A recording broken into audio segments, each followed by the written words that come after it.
কোন ব্যক্তি সর্বপ্রথম জাহান্নামে যাবে?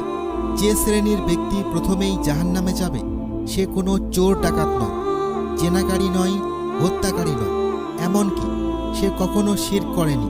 তাহলে কি এমন অপরাধের কারণে আল্লাহ তাআলা প্রথমেই তাকে জাহান্নামে দিবেন এবং সেই মুহূর্তে জাহান্নামকে আনা হবে যার ৭০,০০০ শেকল থাকবে, প্রতিটি শেকল টানবে ৭০,০০০ ফেরেশতা।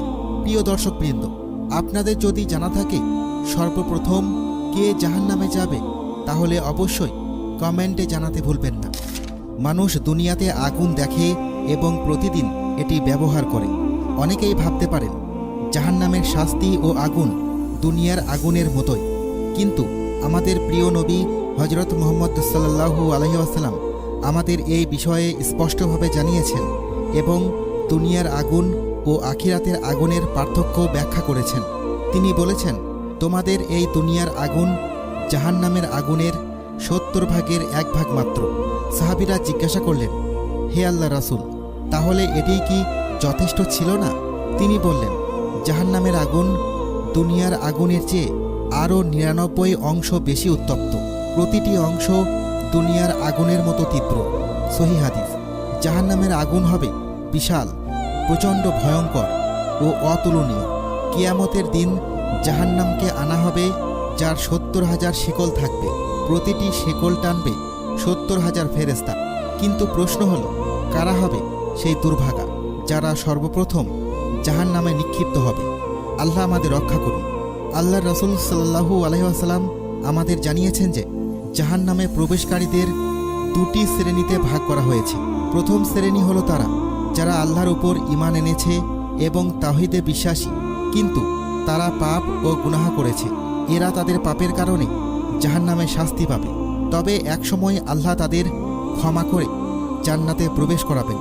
আমরা আল্লাহর কাছে দোয়া করি তিনি যেন আমাদের জান্নাতে প্রবেশ করান।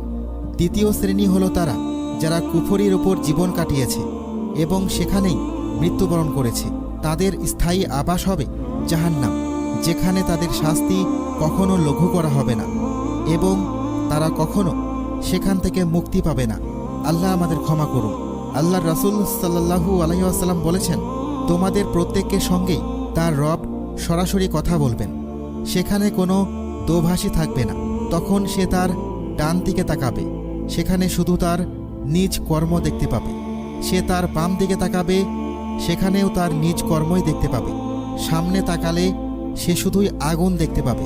কাজেই তোমরা জাহান্নামের আগুন থেকে বাঁচো, অর্ধেক খেজুর দান করেও হোক না কেন। সহিহ হাদিস।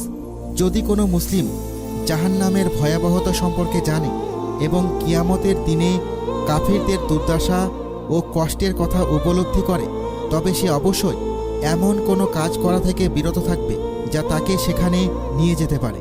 সে আল্লাহর নিষিদ্ধ কাজগুলো থেকে দূরে থাকবে এবং তার আনুগত্য করবে যাতে সে আল্লাহর শাস্তি থেকে নিরাপদ থাকতে পারে এবং জাহান্নামের আগুন থেকে রক্ষা পায়। আল্লাহর রাসূল সাল্লাল্লাহু আলাইহি ওয়াসাল্লাম বলেছেন যে জাহান্নামকে লোভ, লালসা ও প্রবৃত্তির দ্বারা আবৃত করা হয়েছে। তাই একজন মুসলিমের